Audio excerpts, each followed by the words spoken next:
Right.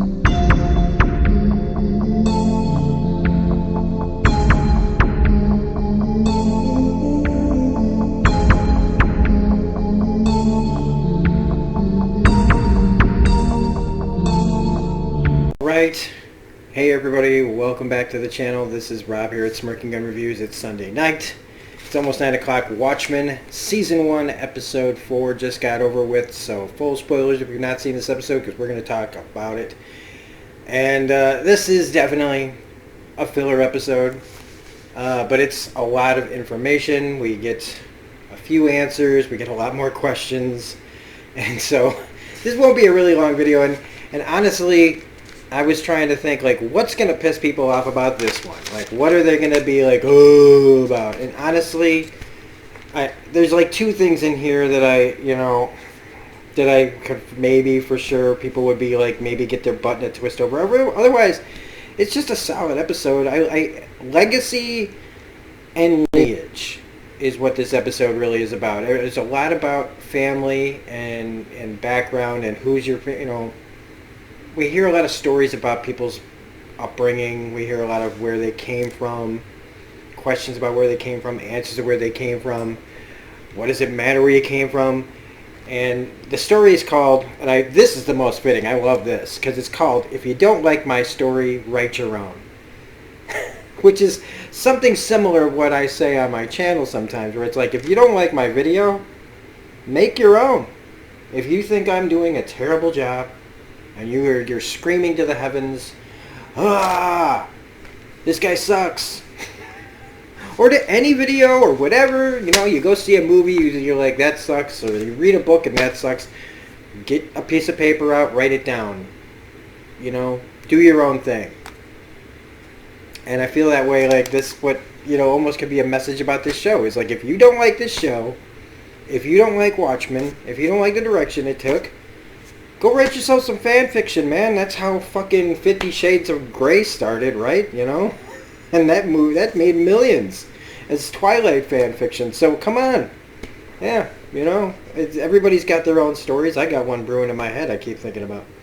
So, anyway, and speaking of lineage, we start right here at the beginning of the Clark Acre Farms. They're like an egg farm. Just a basic family, farm family, and they get a knock in the middle of the night. They're in Tulsa. This is the area where the story is taking place. And this person named Lady True shows up. Everybody knows her. She's a trillionaire who's been building the big clock in the center of town. And she's real cryptic and bizarre, like a trillionaire probably would be. But she's like, you got 2 minutes right now. You guys are the most important people in the world. And I want your land. I want 40 acres, your house. And not only will I pay you $5 million, she's not paying you for the land, but she's going to give them a kid. They've been trying to have a kid. They couldn't. She says that they'll give them a kid. Now, they try to tell her to get out. But she already has the kid. Now, she says it's theirs, and she'll give them $5 million for everything, for all in right now. So what's the rush? And why she's very rude, but I guess rich can be, if little people don't matter when you're a trillionaire.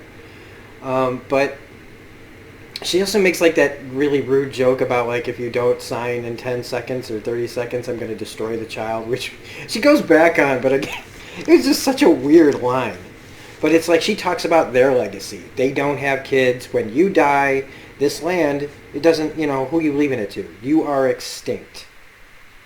So she's giving them a legacy by paying them off and giving them a kid. And they do. They take the money, which I'd probably, even if I didn't want a kid. But then, as soon as they sign it, there's a rumbling. They go outside and something comes out of the sky and hits the ground on the property that she just bought, which is now hers. So the rush must have been, they'd been tracking something coming from Earth, or knew something was coming from Earth, and they knew that if it hit in somebody's property, there would be laws that they would have to follow, or to get ahead of government agencies that might want something that falls out of the sky, she'd be able to get there quicker so that she can scoop out whatever it is. Now, there's all sorts of theories you could come up with, but the easiest one is it came from Mars. I don't know. Like, in shows like this, I can only speculate up to a point. Where it's just like, you just kind of have to let the mystery be and let it happen, and whether it's a good, whatever happens, whether it's satisfying or not, I don't want to beat my head up against the wall to figure out what it is. So we start out and I just want to continue to talk about the score from Trent Reznor and Atticus Ross. This episode's music, bam, man, I want to own the soundtrack. I'm going to buy the score to this, because I would love to put the music of this show on my videos. In fact, I might start doing that. I might start downloading some of that music, because it's freaking amazing. Definitely, whenever award season comes for television music, this should win for sure, like easy. So even if you hate the show, just listen to the soundtrack. Go on YouTube and listen to the tracks or whatever from this soundtrack, because it's phenomenal. So Angela gets another message from the community center saying that there's more information, there's new information about Will's lineage, that there's new information, there's new relatives on there. So again, legacy. Now this is about Angela's legacy, her lineage. So after she accidentally burns the Keep Watch Over the Boy pamphlet, she goes to the community center and she reports her own break-in, which I think is pretty funny. It's like, did you guys get an alarm? Well, there's a glass broken here, so when you hear the alarm, it's just me. So she goes in there to find out more about her own ancestry, which is an actual acorn, which is so weird. That's another thing I love about this show, is it's so literal. We're going to give you an acorn. It's not a metaphor. It's a real, well, at least a plastic acorn with information on it. It's just they didn't spare any expense. So I guess I'm thinking that the trillionaire probably built this whole thing, because it's just some weird touch of like, who would spend that money like on something like this. So she takes the acorn to the ancestry. It's the wing. It's the ancestry wing. I see what they did there. It's clever. She puts the acorn in a tube, and you get this like digital Tony Stark looking, type of technology tree. It shows your lineage, your family tree, and she sees, that her father and her grandmother and her grandfather, but the grandfather's missing. But they found new information that shows that her great grandparents was Obie Williams, the guy from the episode where he was in World War I and had the pamphlet dropped to him. So that's where the pamphlet came from, was her great-grandfather and her great-grandmother, and they lived in Tulsa, and they were killed in the Tulsa massacre. And she now knows this for sure, that this guy was her grandfather. And it's important, it's an important story. Knowing where you came from, having missing pieces, it's important to people. And I find that, I'm trying to see what people are going to come up with that's going to piss them off about this. But it's nothing. It's just a nice story about, somebody filling in the gaps of their life. Because she was from Vietnam, her parents were killed, and she actually has a living relative that she can now talk to, even though he apparently hung her friend Judd from a tree. So it's not ideal, okay? But it's something. So, it's like, he's like 100 and some years old. Where's he been, and who's he been hanging out with? Well, it's clear that whoever picked him up came from the clock tower, and if the clock tower is run by Lady True, it's, easy to figure out that he's up there with her. But who else? Or is it just her? So Angela comes out at the same time that the car basically fell on Lori, or almost fell on Lori. So we're linking episode 3 and 4 here, since the events of episode 3 were pretty much just straight up following Lori around. Now here's one of the parts, I guess, that'll piss people off, because Angela's husband tells her foster kids, her partner's dead children, that heaven is pretend. And that, when you die, you're just gone. One day you're here, the next day you're not. And I'm like, well, that'll be the thing that they'll talk about that'll, really burn some people. I'm not touching this with a 10-foot pole because honestly, it just doesn't matter that much to me. But I can see where it would rub some people the wrong way, and I just go, you know what? People can say whatever they want. They can believe whatever they want. If they don't believe what you believe, and they're not hurting anybody, then what difference does it make? It doesn't change your belief system that somebody else says or believes this. So, try not to lose your shit over it, okay? We find out that Looking Glass is hangs out in a bunker, like a nuclear bunker, and keeps track of the squid rain, where Angela is apparently kind of accepting the idea that Judd was a racist. I myself am still holding out that this was a bait and switch, and that and it's maybe wishful thinking, and it's more than it's wishful thinking completely, that I want Judd to actually be like the Ku Klux Klan outfit was a bait, something that he keeps as a reminder to never forget his past and that where he came from. So if he ever questions being a good person, he can remember, he looks in there. And it's not ideal, it's stupid. In my opinion, it's stupid. I wouldn't keep anything like that if you're a cop or anybody. I'd burn that shit. But I'm really holding out hope. If it turns out it's true, then it turns out he's true. But I just really want this character that, was her father figure, kind of, to be who she wants. Like, her real family, you don't really know who they are. And this grandfather, he's got some shady things going on in his life. So, I mean, Judd was her anchor, her rock, the thing that kept her going in a lot of ways. I don't know what she threw in off the train, into the train over the side, but where we're introduced to this guy dressed in silver who gives chase, lubes himself up. That was pretty slick, and I don't mean that as a pun, okay? He lubes himself up and slicks his way into the sewer system. That was pretty... Again, just so weird. I love it. This whole episode's got some weird moments, and then we're not done, man. Oh my god, we're not done.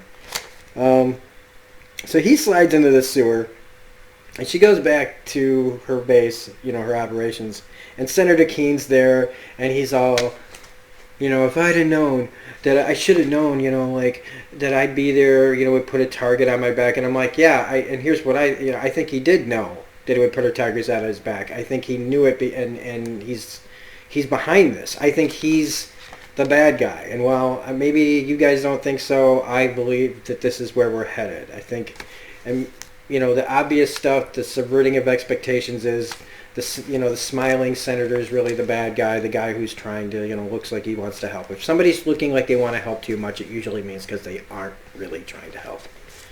They've got an agenda. They're the ones with the agenda. The ones smiling at you.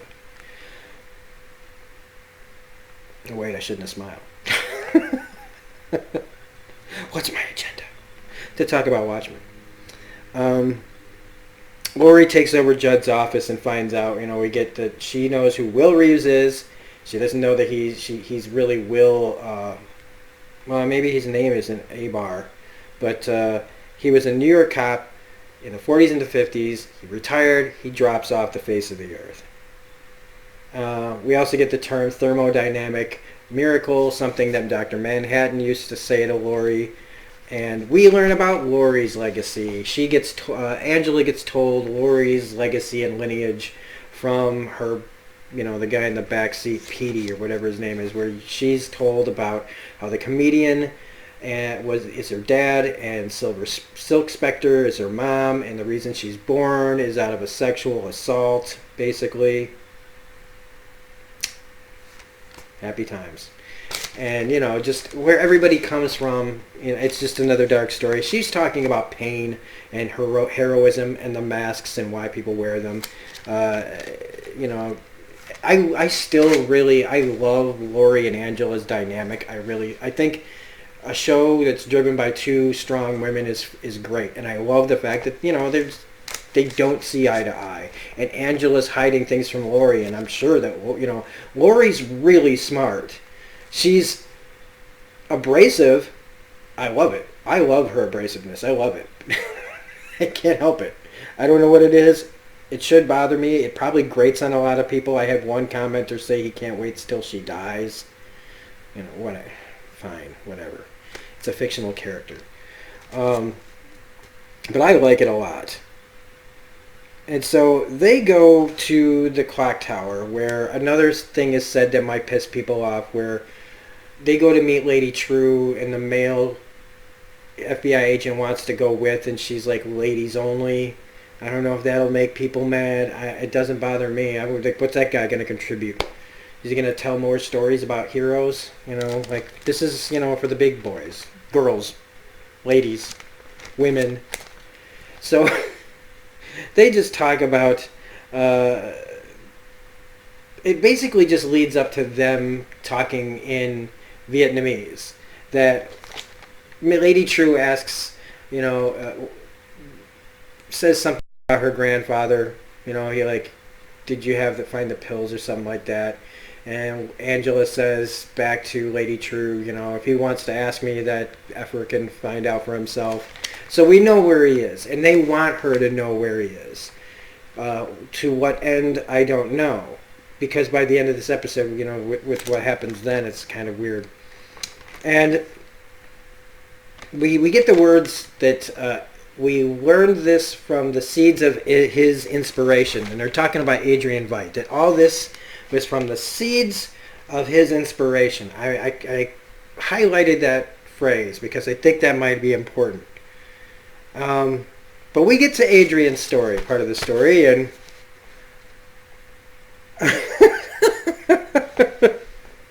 Jeremy Irons, man, I don't know, he's great in this, but his story, wow. So apparently, this pond or lake that he's in, it's like must be full of amniotic fluid or something, it's some sort of just biological soup, where he's pulling out like a lobster trap full of like fetuses. Some are alive, some aren't. Maybe some aren't big enough to take. He's throwing them back like fish. It's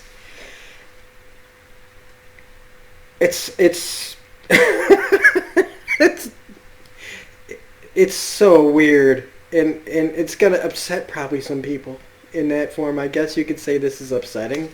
It's sci-fi, fantasy, weird comic book shit.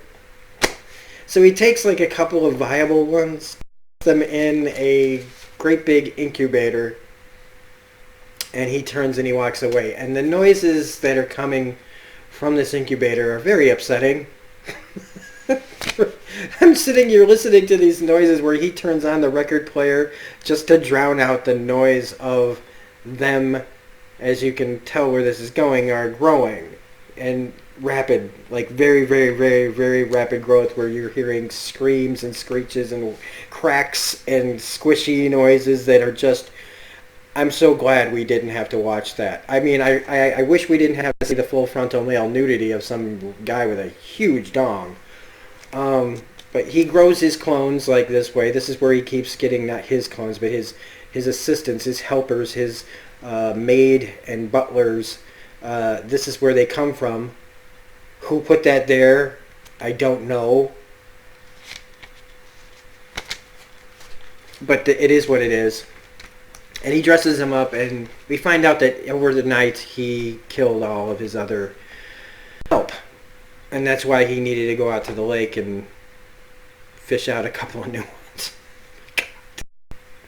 So he proceeds, though, to continue with his experiments, which confirms that, yes, he was put here. It's been 4 years that he was put here, and he thought it was a paradise, but he realizes he really is in a prison. And he's using a great big catapult to test, I believe, like a dome, or whatever's keeping him there, the distance from the ground to said outside world. Or maybe not a dome, but like some sort of barrier. Because when he fires the bodies of his help into the sky, once the clouds, they just disappear. Which leads me to believe he's in space. He's in some sort of biome in space or something along those terms. And that the easiest explanation is he's been put there by Dr. Manhattan for saving the world, but also killing all those people by saving the world. That maybe, and I'm not saying this is definite, but my first response is that he was put there by Dr. Manhattan as like in his own prison as a punishment and a reward, kind of a fitting thing. And he gave him this weird pond full of fetuses to have people that would help endlessly as he would need them. And so, oof, wow.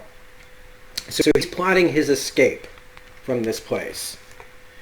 And we find out that Will is working with Lady True, and then in 3 days something's going to happen that will prove that he's all in for whatever's going on. What that is, I really don't know. It's very vague. This whole episode is very vague. It gives us, we know where he is now. We know that he was a cop. We know that he is for sure her grandfather. But again, they're piling, the mystery is very interesting, and this is a very fun and weird episode. It is filler, though, and hopefully, from the trailer for next week, we're going to start seeing a little more forward progress. Because it is like, this is basically the halfway point. Episode 4, and it's like 5, 6, 7, 8, 9. So we got 5 more episodes before this season, or is it a series finale? I don't know. I hope it's a season finale. I don't think they can wrap this up in 5 episodes. So I would at least like to see more. It does make me really, really curious about how this keeps going. And if you like this show, please share this video with people. I dig this show. I still don't know why people aren't liking it, except for the Damon Lindelof haters that are just, he ruined Star Trek, and he's ruining this, and he's ruined that, and HBO, and Game of Thrones, and it's like, fine. Don't watch it then. There's a lot of stuff to watch out there. Why do you have to bother with this? Why do you have to hate watch this? I don't know. I just don't see any positive voices out there talking about this show. Maybe there are. Share those. Tell me who they are so I can look them up, and maybe we can all get together and have a little chit-chat about Watchmen. So, anyway, that's episode 4. I liked it a lot for what it is. So, if you happen to like this episode of my show, talking about this episode, please hit that like button if you feel like it. We're about 38 people away from 1,000 subscribers. So if you're not a subscriber and you're enjoying this, please become a subscriber. You never have to come back to the channel. I don't care, just help me out. I don't sound like I'm begging. I'm not begging. So, notifications, share, yada, yada, yada, yada, yada. We'll be back next week with episode 5. We've got tomorrow. We've got Batman the Animated Series tomorrow. We got His Dark Materials coming tomorrow. Tuesday is Agents of S.H.I.E.L.D. and the premiere, The Mandalorian review. Wednesday, Doom Patrol, blah, blah, blah. I've got a whole video out that outlines my schedule. We do comic books from Wednesday till whenever I get those done, and gaming streams for the game The Outer Worlds as much as I can as well. So anyway, this is Rob at Smirking Gun Reviews saying, have a great day. Thanks for watching this video if you've made it this far, and we'll see you later. Bye.